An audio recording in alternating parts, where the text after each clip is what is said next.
The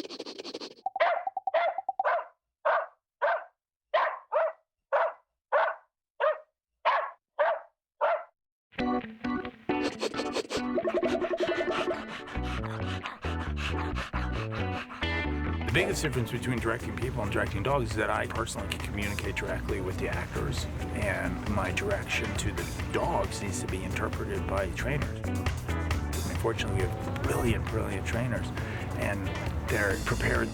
We actually had 22 dogs play Marley in this film, because we take the dog from 5 weeks old all the way up to 14 years old. And in each age group, you can't just have one dog, you need to have 3 or 4 because they do different tricks and different behaviors. Speak. Certainly done movies with more dogs, but they were all playing different characters. So yeah, 22 is quite a lot.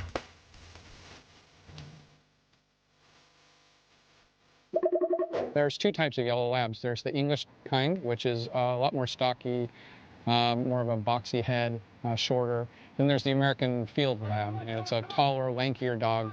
And we actually went back to the author, and he said that his dog had been a tall, lanky type dog. So that's what we cast, was the American field lab. This is Clyde. Clyde is what we call the lead dog, which means he will do about 80 or 90% of the movie. And Clyde is a very rambunctious, wild, mischievous dog. When we looked for dogs, we purposely wanted a dog that matches the character of Marley. And I think we found it. Good. We found Clyde in Florida, and he actually comes from a hunting background. And we got him from a guy that was training dogs to be hunting dogs. And Clyde was just a little bit too crazy for him, and we said that's perfect for us, and drove away with Clyde. Clyde sort of went through what we like to call anti-training. On your back. He was allowed to do just about anything and encouraged to do just about anything. Go on. Dig, dig, dig, dig, dig, dig, dig. He's been encouraged to jump up or destroy things. Most of the training that you do for motion pictures, you want the dog to hit the mark and to be very precise.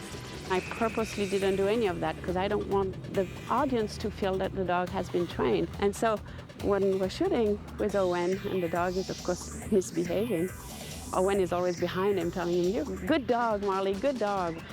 But we have control. No, hey! Most of the time. So I'll show you a little bit of what he does, and most of all, his personality is probably what you're gonna fall in love with. And ready to go, Clyde? Sit, good, stay, lie down, good. Back down. Speak.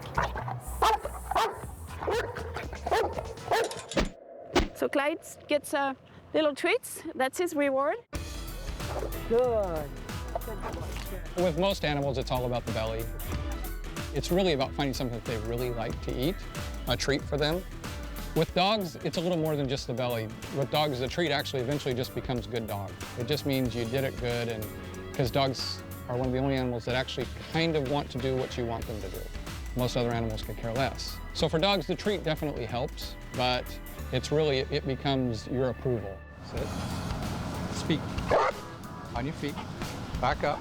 Speak. Good. On your feet. Bow. On your feet. Good. I say we give them away to a farm.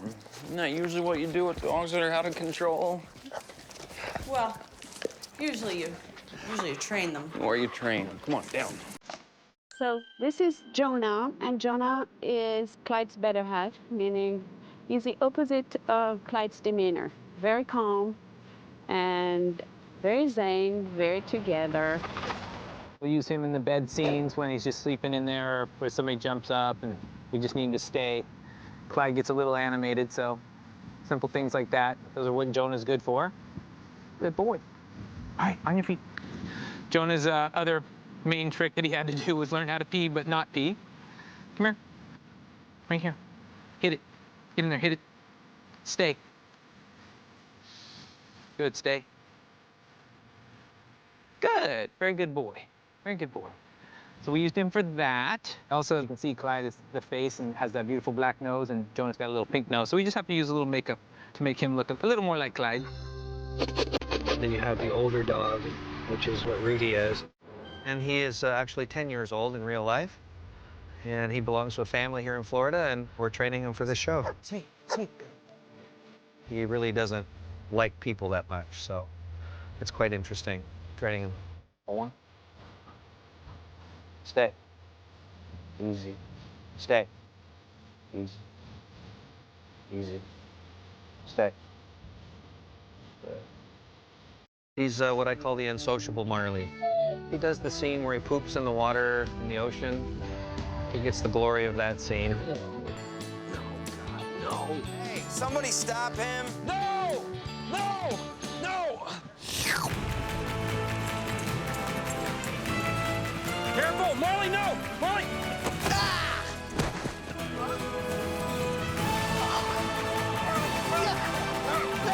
That's it. He is out.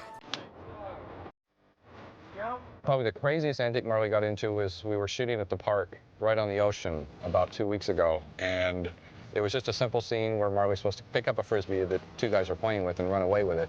Well, he ran away with it, ran over to the seawall, dropped the Frisbee in the water, and then jumped into the water and swam around the bay. So that was not scripted so much. You have no idea how many times I hear everyone at the monitors laughing so hard because it's unpredictable. And I hope that's what's going to make this movie believable. Often I'll just come onto the set and we're working out a scene and it's not even so much what's written. I'll just turn to the trainer and I'll say, what can they do? You know, what can we feature in this scene that we haven't seen before? And they have all kinds of ideas. But there was a long montage in the movie that covers a couple of years in John and Jenny's life. And I had an idea that might be fun to bring John and Jenny to a ball game. Well, it happened that the night that we scheduled to go to the ball game was Bark at the Park night. It was the night where it was okay to bring your dog to the baseball stadium. So Matilda, the trainer, said, well, they should bring Marley to the baseball game. And I said, well, what can we do with him there? And she goes, we'll make it look like he chased a foul ball onto the field and they can chase him. So called the Marlins here, and they said, yeah, you could do it, and you got to do it between innings. And Owen and Jen got on the field and threw a ball, and Marley chased it to left field. The whole scene will be only a few seconds in the movie, but it was hilarious, and that was an idea that was spurred by the trainers.